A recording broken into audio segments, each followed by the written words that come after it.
Bismillahirrahmanirrahim. Assalamualaikum warahmatullahi wabarakatuh.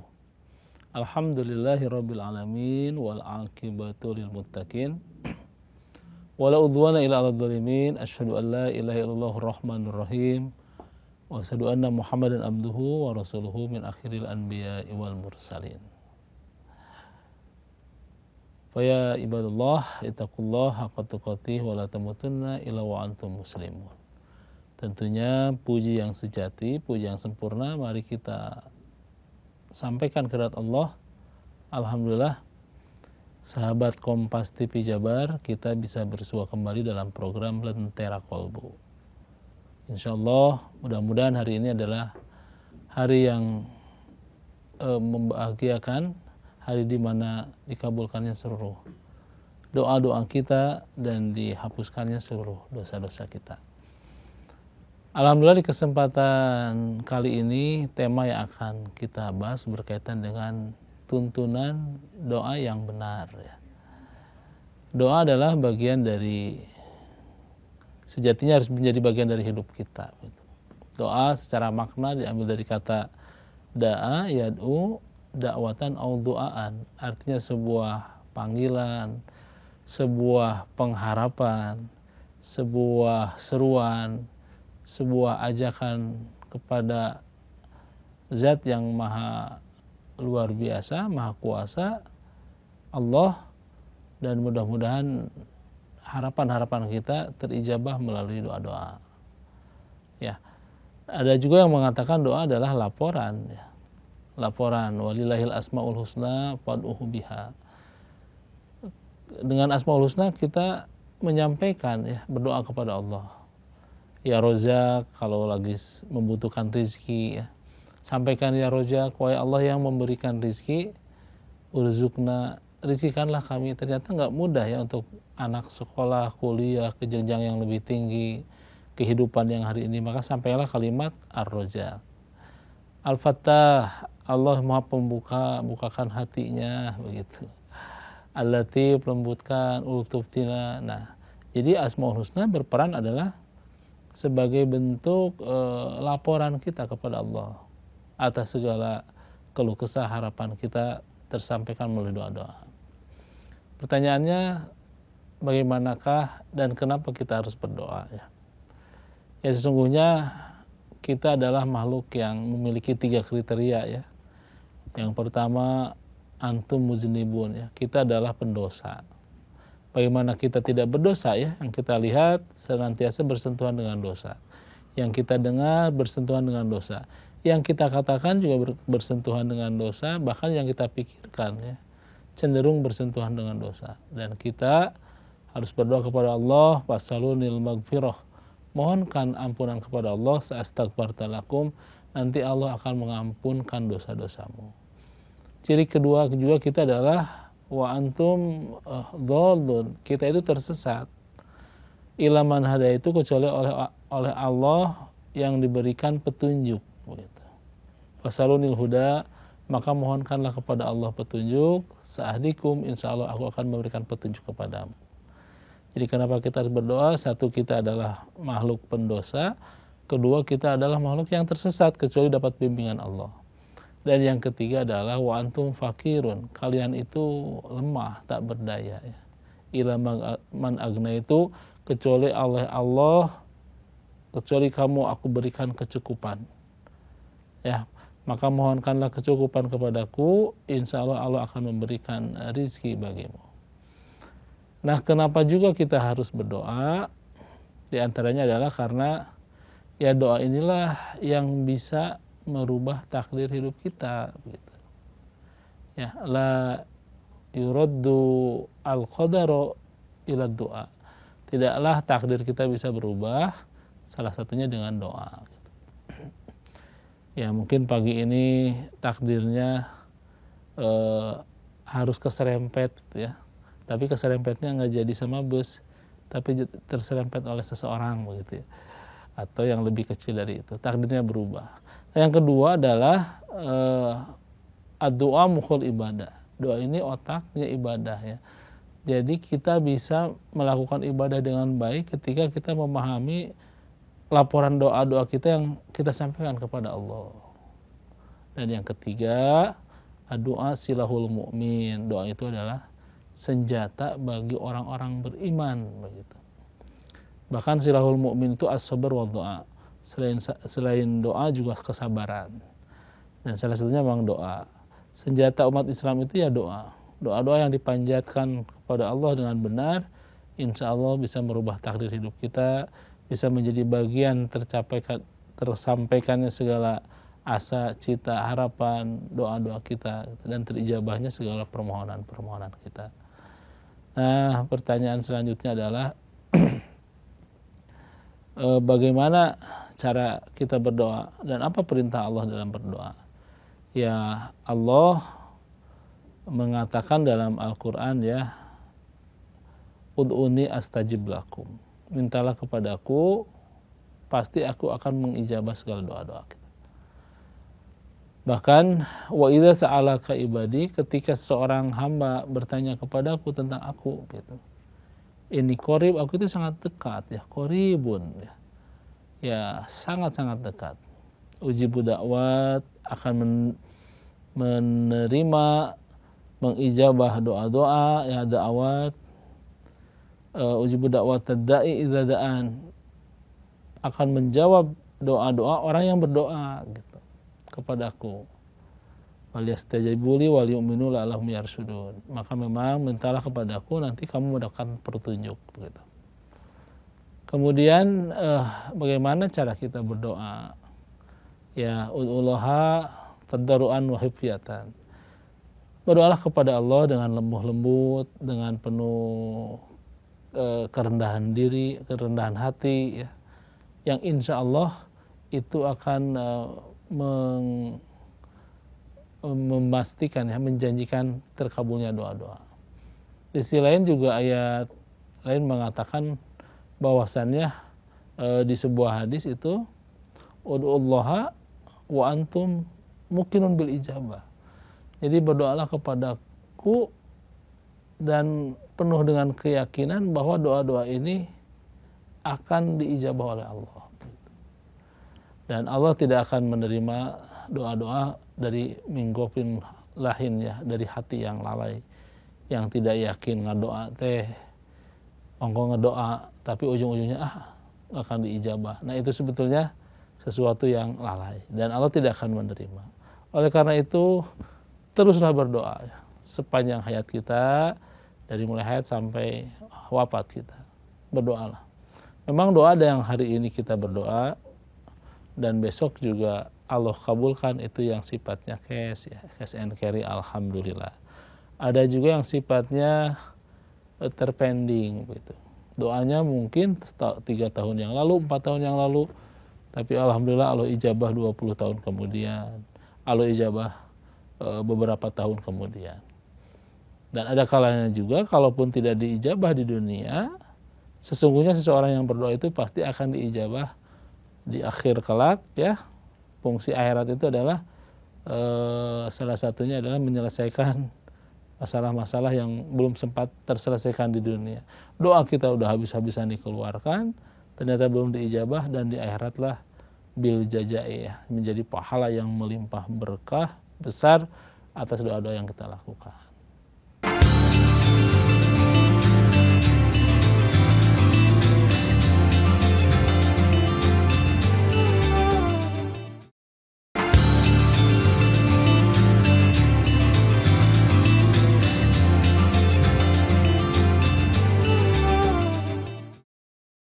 Nah, dan beberapa hal juga yang harus dipentingkan dalam doa adalah ada orang-orang yang bisa memberikan sampai terkabulnya doa yang lebih cepat ya.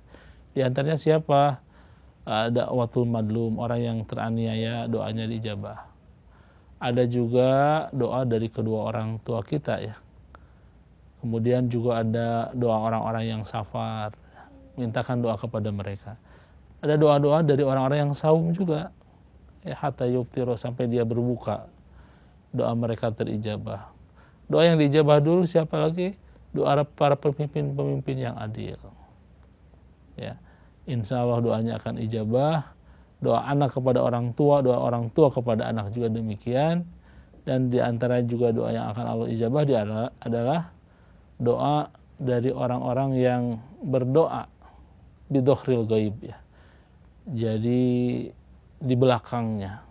Jadi dia melihat siapapun di hadapannya dia doakan ya. Sedang perjalanan melihat sesuatu dia doakan. Ada tetangganya yang ribut dia doakan ya sampai dia akur lagi. Tapi jangan pernah ya menginfokan itu gara-gara doa kita, bukan ya. Tapi semua kalimat-kalimat doa yang kita sampaikan kepada orang terdekat kita, orang yang kita cintai, kedua orang tua kita, kaum muslimin secara umum, bidhohril ghaib di belakang ya, tanpa diketahui oleh orang yang kita doakan, itu sesungguhnya doa yang akan Allah terima begitu. Dan yang terakhir yang harus kita pahami terkait dengan doa adalah saat dan tempat ya. Saat itu apa? Saat itu waktu-waktu yang sangat baik dalam berdoa. Di antaranya waktu sahar, ya, waktu sahur, wabil ashari hum yastaghfirun. Ketika waktu sahur beristighfarlah, insya Allah akan Allah terima dan akan menjadi penolong bagi kita semuanya. Saat terbaik ya tahajud sepertiga malam, itu doa-doanya akan terijabah. Bahkan Allah turun ke langit bumi hanya ingin melihat siapa saja yang hari itu melakukan tahajud dan berdoa kepada Allah. Saat terbaik juga adalah saat-saat di mana Allah berikan waktu-waktu ya di hari Jumat, dalam setahun di bulan Ramadan. Saat terbaik juga adalah di 10 hari di bulan akhir Ramadan atau di bulan Zulhijjah ya. Pelaksanaan kurban, semuanya adalah waktu-waktu atau saat-saat terbaik. Dan ada pula juga tempat-tempat terbaik ya. Di manakah itu? Yang terbaik adalah di tempat yang sering kita dengar ya. Satu di Masjidina hadza, di masjidku ini ya. Masjid Nabawi, wa Masjidil Haram, di Masjidil Haram, wa Masjidil Aqsa atau di Masjidil Aqsa. Bahkan kalau ketika kita melaksanakan sholat di sana berkali-kali lipat Allah berikan pahala kepada kita ya. 100.000 dijanjikan bagi orang yang sholat di Masjidil Haram ya, 1000 kali di tempat di Indonesia begitu dimanapun, itu di Madinah, di Masjid Nabawi. Dan tentunya juga masjid yang kebanggaan kiblat pertama umat Islam, Masjidil Aqsa. Nah itu adalah tempat dan saat atau kondisi. Dan yang terakhir sekali adalah adab-adab dalam berdoa. Biasakanlah berdoa itu dan dalam keadaan suci ya, setelah sholat sebaiknya berdoa. Kemudian menghadap kiblat, penuh pengharapan, tadarruan wa khufyatan yang tadi saya sebutkan ya. Penuh dengan kerendahan hati dan penuh dengan keyakinan akan Allah ijabah. Ya, adab-adabnya demikian. Kemudian juga kita yakin bahwasannya setiap doa juga akan diijabah oleh Allah. Sahabat Kompas TV Jabar ya, sesungguhnya ikhtiar usaha-usaha kita tanpa doa itu adalah kesombongan ya. Dan orang-orang yang terus berdoa tanpa berikhtiar juga adalah kesia-siaan. Maka dua hal ini harus kita sinkronkan ya, harus kita klopkan bahwa doa ikhtiar adalah salah satu amalan soleh yang akan menghantarkan kita kepada tujuan kita ya, tujuan hidup kita. Jangan pernah lelah berdoa, jangan pernah berputus asa dari rahmat Allah. Sahabat Kompas TV Jawa Barat ya. Kemudian kita juga harus memahami dan mengetahui beberapa hal ya berkaitan satu dengan saat atau waktu-waktu terbaik ya, waktu-waktu baik kita melakukan doa ya. Kemudian ada juga tempat-tempat terbaik di mana kita berdoa. Dan yang selanjutnya mungkin kaitan dengan adab-adab dalam berdoa. Yang pertama kaitan dengan saat terbaik atau kapan sih waktu terbaik bagi kita untuk menyampaikan doa agar doa kita lebih sinyal mantap gitu ya, sinyal kuat mantap gitu. Satu di antaranya adalah kita laksanakan di waktu sahur ya, atau di waktu sahar jelang kita akan melaksanakan saum, atau kita kenal dengan istilah sepertiga malam. Bahkan sebaiknya sebenarnya di setengah malam ya. Wa minal laili fatahajjad bihi nafilatalak asa yabasaka. Wa minal laili fatahajjad bihi nafilah ya. Dan di sepertiga malam, di setengah malam bangunlah untuk melaksanakan salat nafilah tahajud. Kemudian kita berharap asa rabbuka maqama mahmuda, karena di sanalah akan Allah berikan makom terbaik ya, makom terpuji. Dan sepertiga malam adalah saat di mana Allah akan turun, yunjilu rabbuna ila sama minas sama ilal ard, dari langit kepada muka bumi. Kemudian Allah akan melihat siapa yang hari ini berdoa kepadaku, akan aku ijabah doanya. Yang memohonkan ampunan kepadaku, akan aku ampunkan. Dan siapa yang meminta kepadaku, ya akan Allah ijabah kabulkan. Demikian. Yang pertama di waktu sepertiga malam ya.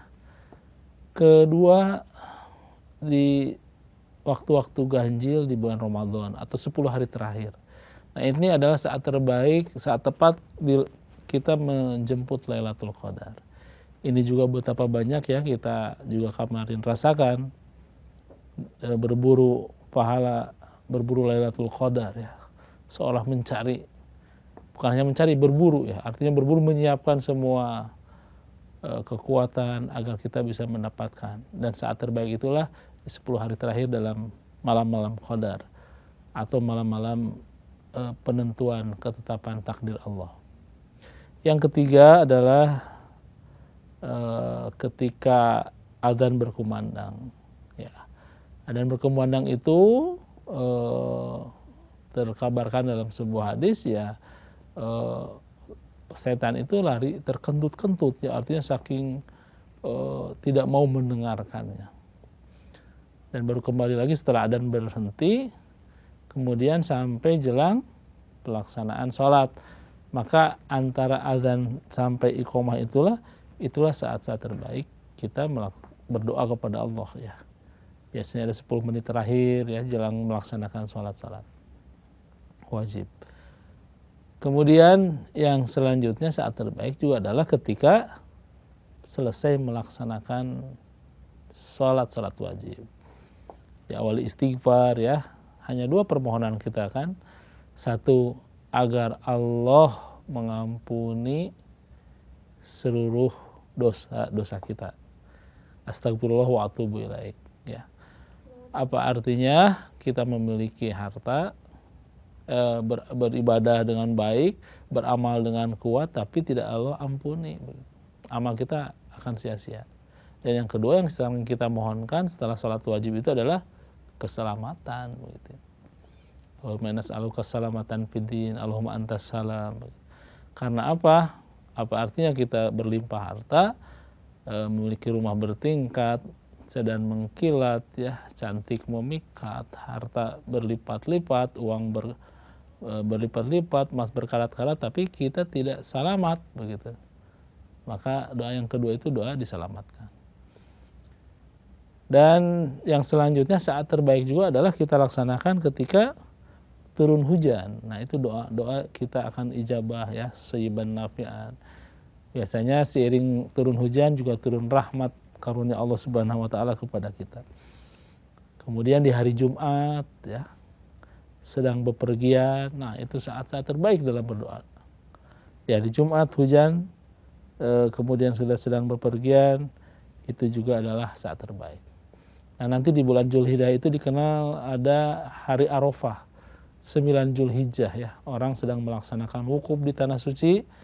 Nah, kita juga berdoa di tanah air ya, maka akan klop.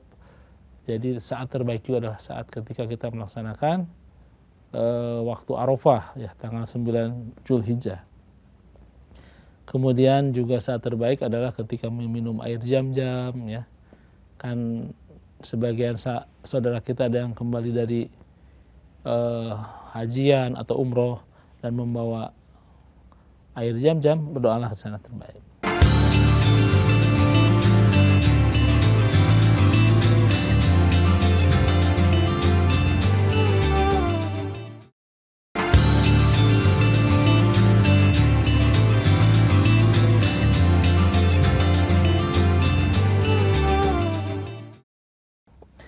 Itulah saat-saat terbaik bagi kita, dan tempat terbaiknya diantaranya adalah tempat terbaik itu ya Makkah Al-Mukarramah ya. Di sana ada kiblat umat Islam, Ka'bah. Di dalamnya kita akan mendapatkan sebuah tempat yang sangat indah ya. Antara sekitaran Ka'bah itu ada pintu Ka'bah ya. Di mana nanti di sana adalah tempat ijabah kalau mudah-mudahan suatu hari kita berangkat ke sana, insya Allah ya.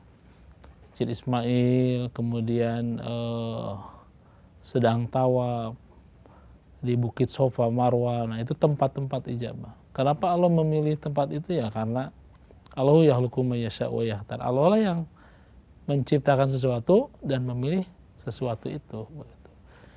Kemudian juga di tempat yang terbaik itu ya di Maqam Ibrahim, di dekat sumur Zam-Zam dan sebagainya. Semua tempat Mekah ini menjadi tanah haram ya, tanah yang dimuliakan, yang dirahmati, tanah yang penuh dengan keberkahan. Yang kedua adalah Masjidina Hadza, masjidku ini, ya Masjid Nabawi ya. Di sana ada telaga surga ya, yang kita sebut dengan Raudhah. Raudhah ini taman surga yang di bawah kubah hijau itu, tepat di bawahnya itu ada makam Nabi kita, Nabi Muhammad. Sebelahnya ada Abu Bakar dan juga makamnya Umar bin Khattab.